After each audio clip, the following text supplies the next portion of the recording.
Professor Dr. Mateus Mutola, PhD, from Mozambique. Professor Mutola is a professional speaker and international co-author of 5 bestsellers book, being highlighted at the International Summit on Personal Development, Nation Building, and Generational Transformation. Professor Mutola is an ambassador for World Civility and is also the International Vice Chancellor at UGCSI, USA. Professor Mateus Mutola is also the president of World Changers Initiative and the CEO of MAMU Coaching, and is a vlogger for the Dr. Manu Show program. I think that's on the TV. Professor Mutola is the genius code breaker who helps professionals and entrepreneurs to discover their purposes and awaken the genius in them in order for them to maximize their potentials. He enjoys a life of impact and establish an indelible mark and leave a legacy for future generations. So, permit me now to quickly invite him to be our guest of honor and also to share from his heart. I know she is going to share the slides very soon. And please, let us pay attention because fathers are very, very important in every family. But sometimes, so many challenges, so many things has gone wrong. But then, we don't sit on negativity in Yes You Can International. We're looking for ways to improve ourselves and get our marital life better. So that makes me, with humble heart and with joy, to invite Professor Mateus Mutola to share with us this morning. You're welcome, sir. Thank you so much, Dr. Lucas. May I greet to all, wherever you happen to be from. It's a good morning, afternoon, probably evening. It's such a pleasure to be in this platform once again. And I want to express my sincere gratitude to Professor Marian for what she's been sharing. It was so profound, so deep. I've learned a lot. And I really love the emphasis she put on when she kept on saying, money does not have to be a problem in a relationship. That was profound, really profound.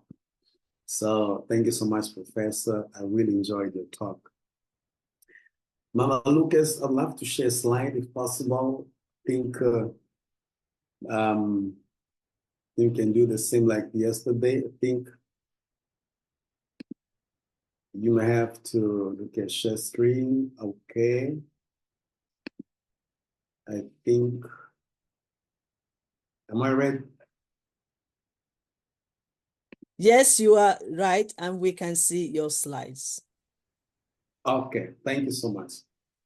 Yesterday, we started talking about the need for fathers, and we dealt a little bit on the chaos in the world today, why there is so much chaos, and how that is alluded to the fact that fathers have not been present in our lives. And we looked at the consequences, what happens to our emotional development when our fathers are not there. And eventually we saw what happens to us when fathers are present in our lives and education. And eventually we saw the power of fathers, how their presence in our lives can shake our destinies on earth. And then I promise that today we will delve a little bit into how to be a present father. And okay, it's like I can't share the slide.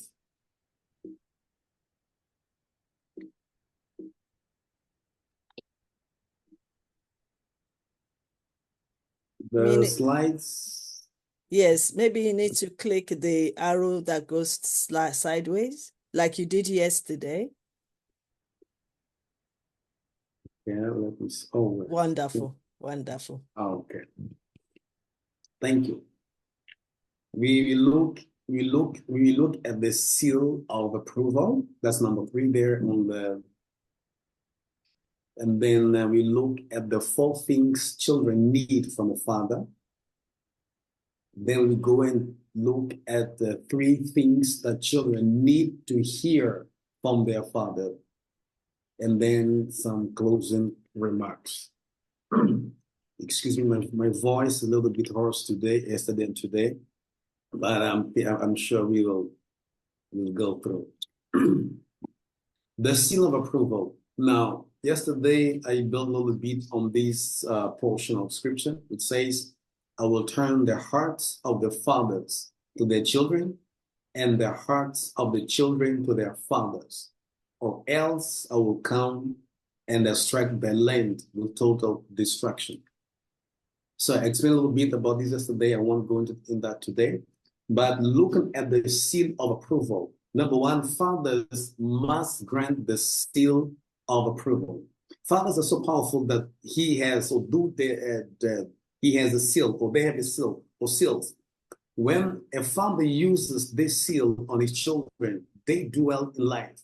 But when they do not use the seal or use it wrongfully, their children tend to fall into what is called antisocial behaviors. So the seal of approval is the guarantee of pleasure and acceptance, in the sense that the father guarantees, certifies to the children awareness that I'm happy, I'm proud of you. That's pleasure. You are a blessing to me, not a curse. I really, really do love and appreciate you. And then acceptance has to do with unconditional acceptance, in the sense that I accept you, my child, my daughter or son, just the way you are.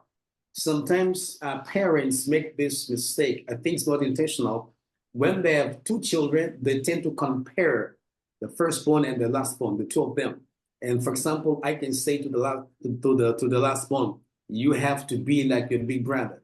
Or sometimes we say to the big brother, you have to be like your little brother. You should be learning from him, or rather, he should be learning from you. And instead, you're making these mistakes continuously, and then your younger brother does totally different.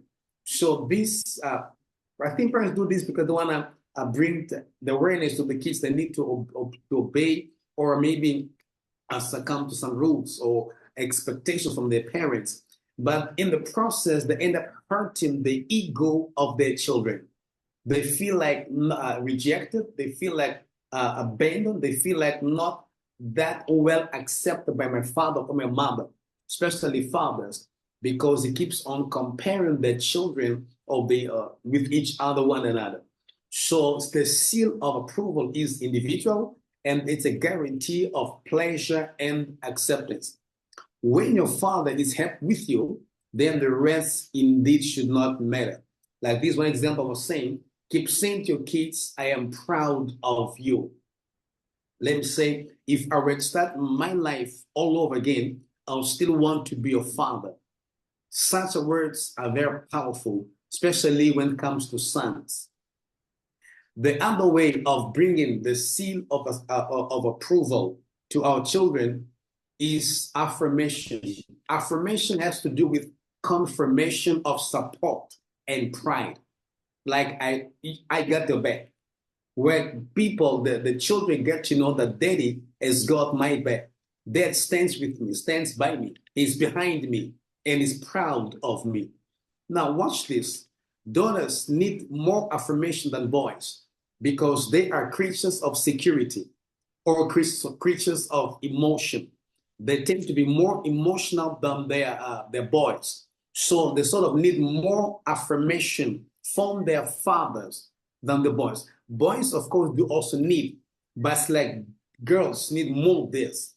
And for example, in my country, there is a saying that goes like, the father is the first husband of the daughter, right? He's the first husband of the daughter. So the daughter learns from the father the role, the importance, the significance of a man in the life of a woman. He picks from the father. She picks from the father. And sometimes when they're playing, daughters, young girls like daughters, they tend to play with their fathers, their daddies, and they say, okay, I am their wife and you are the husband. So they keep picking those clues from their father.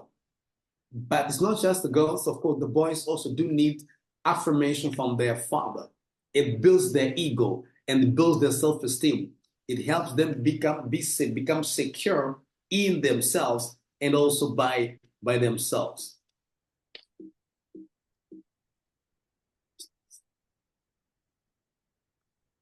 Sorry, my slides got stuck again. I just wonder why. Just keep trying it, hopefully. Yes, let me just try to do this, stop sharing a bit and come back. Okay. And see. Can you see the slide? No, not yet. Not yet. Okay, let me come in again, sharing screen. Okay. Yes, we can see now. Can you see it now? And then let me just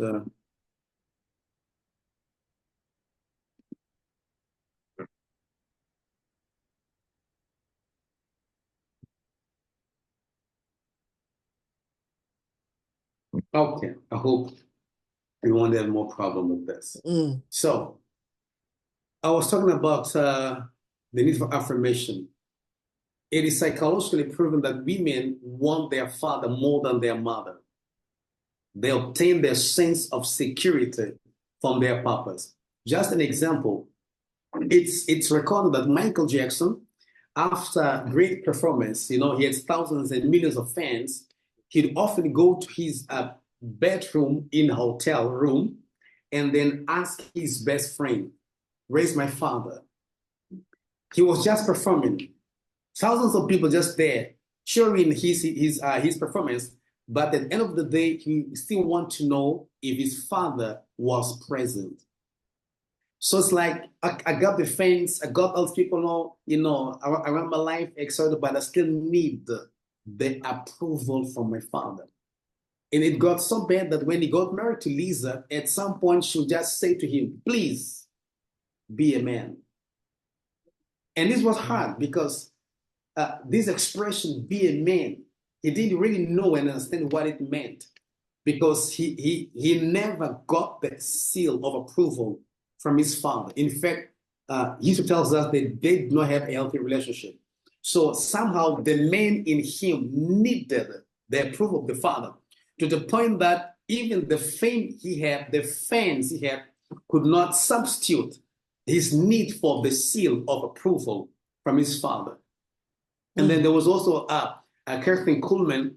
She was mightily used of God, great evangelist, but she still sought for this approval. Just as in this case, she wanted it more from the mother than the father, but she still kept on seeking for the approval. After ministering mightily, being mightily used of God, she should ask her friend Maggie, "Is mom around here? Is daddy around here?" If ever she was told that dad is not around, mom is not around, according to Maggie, her best friend then, she would tell us that Kuhlman would feel so bad.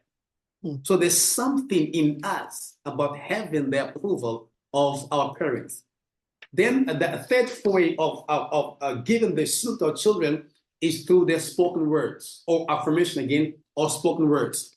It is highly important for parents, fathers in particular, to build the habit of speaking words of encouragement to their children. For example, "Hi, John, I've noticed how positive you have been with your younger brothers. I really appreciate that attitude, and so do they. Well done. Once again, I love you. I'm proud of you. You're so beautiful. You make a huge difference in my life." These words tend to build the love tank of our children, and eventually it builds their self-esteem. Mind that the verbal statements do not need to be elaborate. but they must be sincere.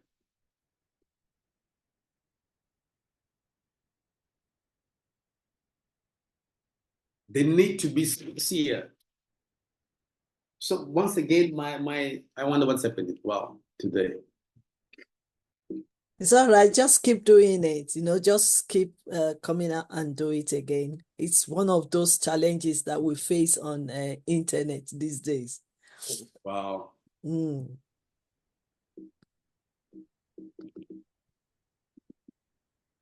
So we have the next quality time. Someone said that one of the curses of modern day is business, like being too busy, being too occupied to the point that we do not have time for our own children or family. And that's why sometimes children can begin to build or develop these antisocial behaviors because parents do not have time for their kids. And in some families, it's that a father would rather give their children the latest iPhone than spending time with these children. I remember I heard something very sad December around Christmas where this daddy is in the family, the house with the children. He was absent the whole week. He was actually away the whole week. He comes in, and when they're ready to have their Christmas lunch or meal, he says he can't be in the family for long because he has to go to attend to other business.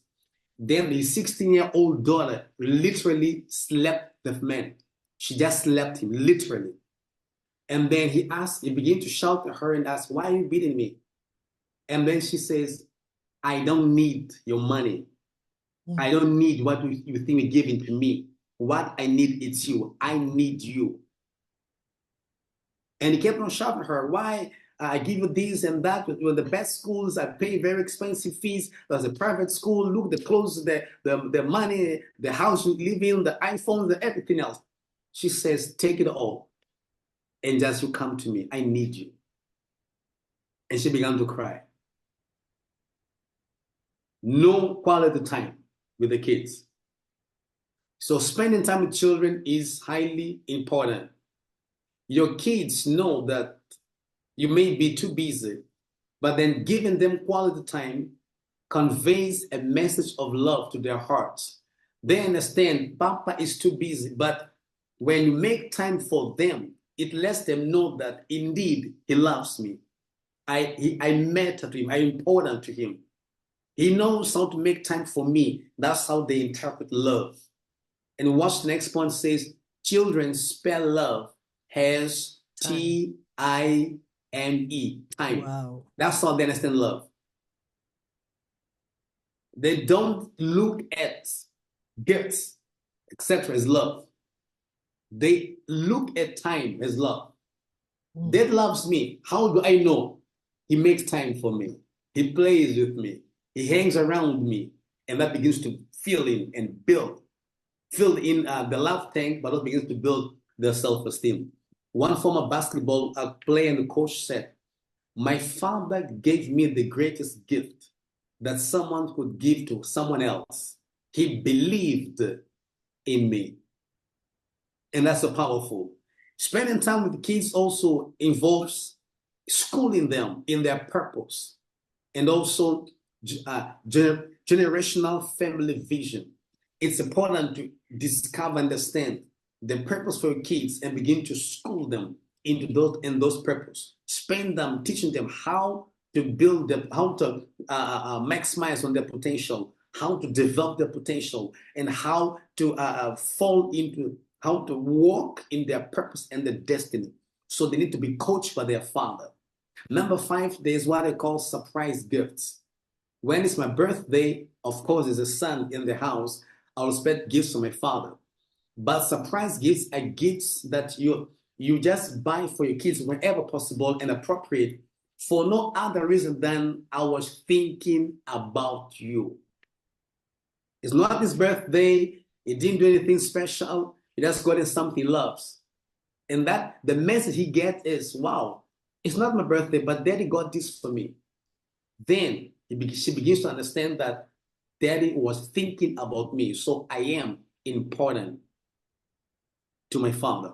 And mind you that gifts do not have to be expensive. And the art of giving gifts may not be natural to you, but someone for sure in your life can probably help you find the right gift for your kids. Then another way of bringing the seal of approval is what I call the lunchbox note. This happens when, as a father, you can take a card and write something like 5 amazing qualities I see in you. These are just examples. You can for sure fill in yourself in your own words. For example, here, number one, you can say five amazing things or qualities I see in you. Number one, you always work hard during football practice if he or she is in sports. Number two, another example is you clean after making a mess in the kitchen. For example, this goes mostly for girls. Number three, you use the words to bless others. In other words, you don't curse people. You are careful with your words. So these are qualities that I, your daddy, see in you. Number four, example is you have a deep peace in your heart when life gets stressful. In other words, when he's stressed by something about school, about work, whatever, he controls himself. He doesn't explode. He minds his words. So that's a quality you as a daddy see and want to stress or emphasize in his life. And the last example would be you're generous with your video games. For example, you lend to the younger brothers, the friends, etc. You want him to see that that's a quality you as a father see and appreciate in your son. That is a great seal. The other way to bring the seal of approval is through what I call public honor, where you do appreciate your children in public, and you do this on purpose. Sometimes you do it at an eardrop. When you know that he's getting closer and you're chatting with your friend, for example, your neighbor, then you pinpoint a quality you appreciate in your son, and you make sure that he hears what you're saying, right? So that will boost his ego. I said, well, daddy, wow, this is what dad thinks about me. Wow. There's a wow in his mind, his conscious mind, which will get into his subconscious mind. Then he begin to know, man, that loves me, and then his self-esteem is boosted. Of course, modesty will avoid exaggerations, but simple and sincere words spoken in audience can build a child's confidence and a sense of dignity. Number 8, gestures of love and or service. Helping our children with homework. It brings closeness and builds a healthy father-son or father-daughter relationship. Let me say we have a daughter.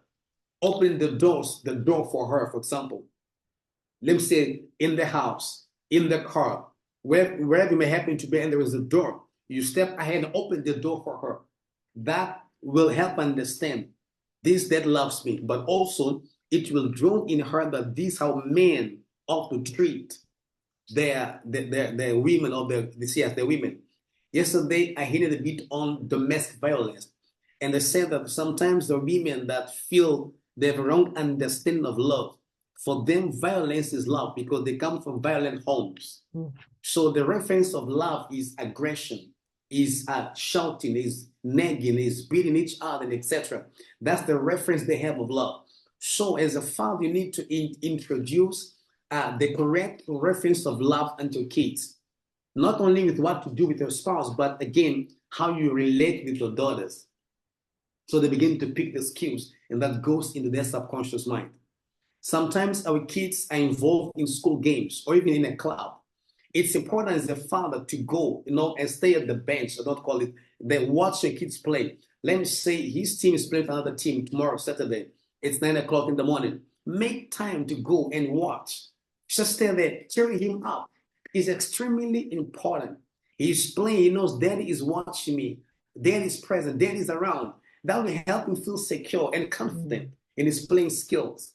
It's school games or in a club. Make time. Sometimes we are too busy, like I said. The business the curse of modern day is the business of life. So in that your business, that your full occupation, make time. It's Saturday. You just go and watch him play and cheer him up. Whenever he's got the ball and the teams are playing, even after the game, you must always cheer him up and say, wow, that was great. You can still improve, do better, but that was great. I am proud of you. You're a great soccer player. You're a great netball player. You're a great basketball player. Even if apparently greatness is far from him, but the fact that Dale is saying that will activate something in him if he really wants to be a great player for basketball or whatever sport he's involved in.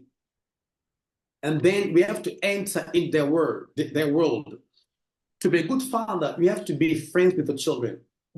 Yes, you're a father, but also become a friend.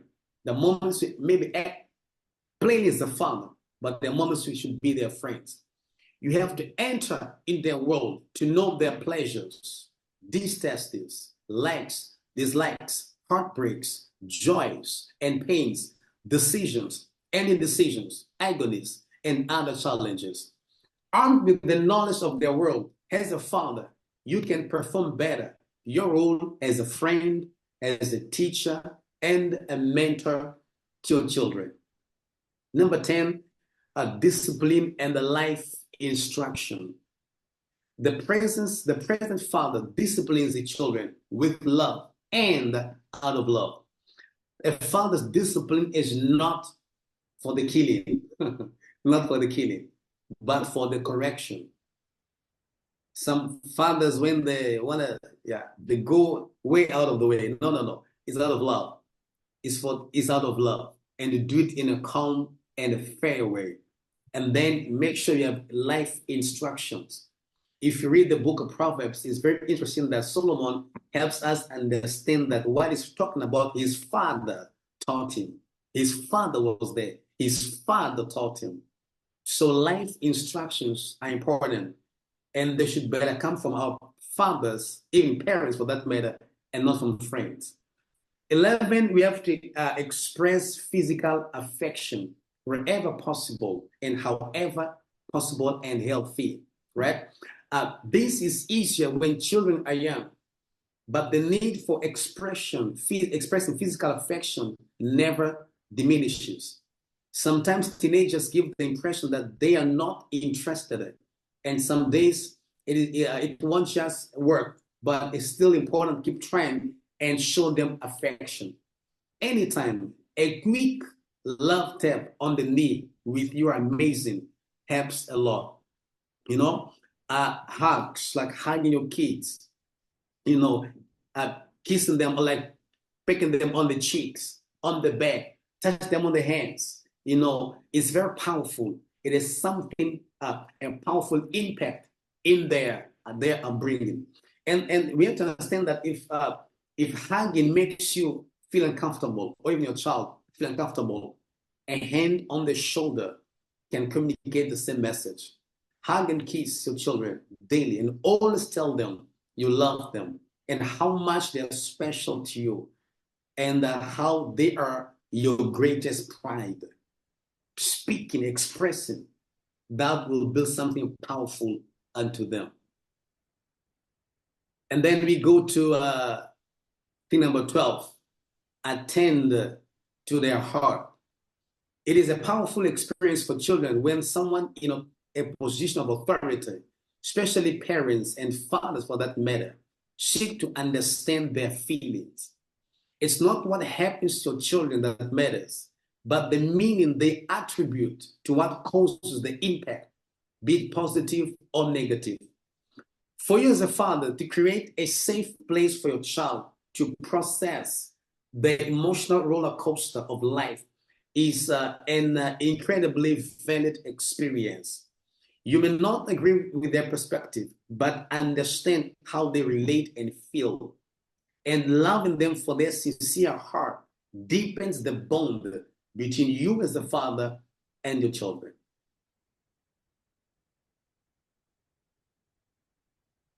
Number 13, there's a need to learn to celebrate the good decisions. Being a parent means helping your children learn to make good decisions. As much as we may love our kids, we will not be there for them forever. At some point, they have to learn to stand on their own and move on with their lives. But when that moment comes, you want them to be able to make the right decisions and the good decision for their lives. Then as a father, you need to help them learn how to make good decisions, or rather the right decision for their lives. In fact, if you succeed in this area of helping your kids to make the right decision for themselves, you will have given your child one of the best gifts, a wise and discerning heart. When your kids make a smart decision, celebrate. Honor the small decisions in the moment. Don't wait for tomorrow. They make a decision now. At that moment, you honor them. Just an example is here. Anna, I saw you outside. The boys wanted you to play basketball, but you decided to go in and finish your homework. It was a difficult decision, but you made the right choice. Congratulations. Remember, Anna, character has its own reward. When you do that at the moment, something builds in your child. His heart swells, his emotions go up, his hormones, dopamine goes high. And once again, it helps them understand I'm in charge of my life, and decisions made are important. And then tomorrow I'll be able to make the right decisions for my life. Even you as a father, when time comes for them to leave home, either for college or they're getting married, etc., you have a lot more peace in your heart, because you know that though the unknown is coming, or they're going into unknown, but they're in a better position to make the right decision for themselves, which consequences will not make them regret tomorrow. So make a big deal out of big decisions. Offer, for example, a toast of family meal, or take everyone out just for ice cream. Just to recognize that decision, appreciate the decision that the child has made. So that again will make them understand daddy approves me, daddy is here for me. And that will build their self-esteem and help them be a better man in the society, and a better father, or even a better husband tomorrow. Then the less there is of something in the world, please watch this attentively. Number 14 says, the less there is of something in the world, the more valuable it becomes. Affirmation, giving of approval is valuable, because many of us live without it. So Father, let affirmation fill your home and watch your children fly. I'll fill the next 5 minutes. Watch this. The 4 things children need from their fathers. These are needs, not wants. These are needs, not wants. The 4 things children need from their father. Number 1, they need to know that his or her father, he needs to know that he or she is important to the father. This is a need, not a want. This is a need. And want makes life more pleasurable. A need is just that which you cannot live without. So children need to know that I am important to my father. Number 2, they need to know, he or she needs to know that her father, his father, loves me. They need to know this. This is a need. Number 3, they need to know that what they do is important to the father. I'm schooling, I do sports, I do arts, whatsoever I'm doing. This is important to my father. They need to know that. And then number 4, they need to know that my father is proud of me. My father is proud of me. He or she needs to know that my father is proud of me. Then the 3 things children need to hear from the father. Remember last slide, we talked about the 4 things that children need to know. Now here, there are 3 things that children must hear from their father. They need to hear from their fathers. Okay? Number 1 is, I love you. They'll never get tired of hearing from the father, I love you. Be a boy, be a girl. They'll never get tired of hearing, I love you from their father. Number 2, they'll never get tired of hearing, I am proud of you. I am so proud of you. Joanna, look, I'm so proud of you. John, I am so proud of you. They'll never get tired of hearing this. And yet, it's a need, not a want. Number three, you are so good at playing basketball. You are so good at maths. You are so good at volleyball. You begin to look at the thing which you know they're really good at, and you go and say, oh boy, you're so good at this. That makes them feel proud, happy, secure in themselves. And that builds again their self-esteem. My closing remarks.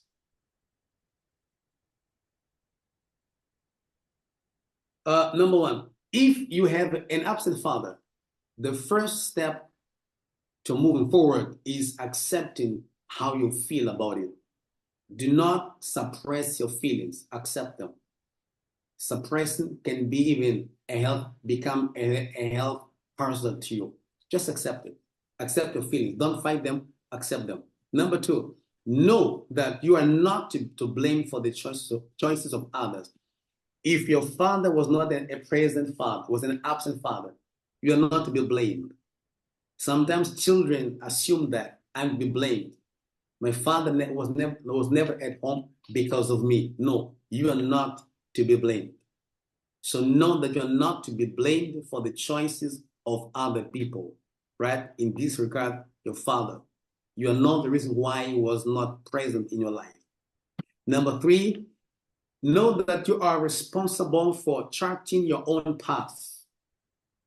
He wasn't there, but we are not supposed to be victims of his behavior for the rest of our lives. At some point, we must make the decision to move on with our lives and begin to chart our own path.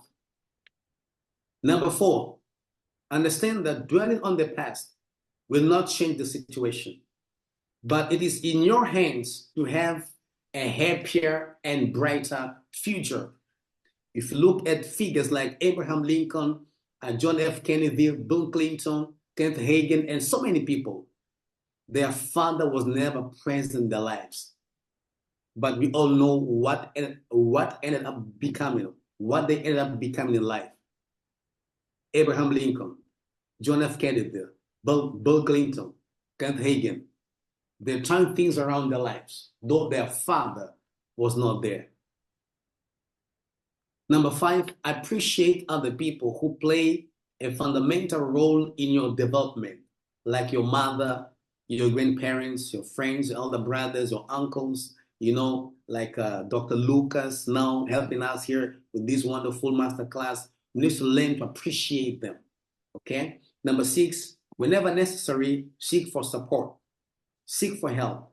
Could be from pastors, counselors, psychologists, coaches, mentors. Again, a program like this, a platform like this is a wonderful place also to get some help. Number seven, accept and value the fatherly figures that the Creator places in your path. Jesus spoke about yesterday as an answer to a question. There are people that the Creator brings in our lives to become a father figure. Again, could be pastors, mentors, coaches, counselors, uncles, grandparents, etc. Appreciate them. And that will help you change your life. For your time and attention, thank you so much. Wow, wow, wow, wow, wow, wow.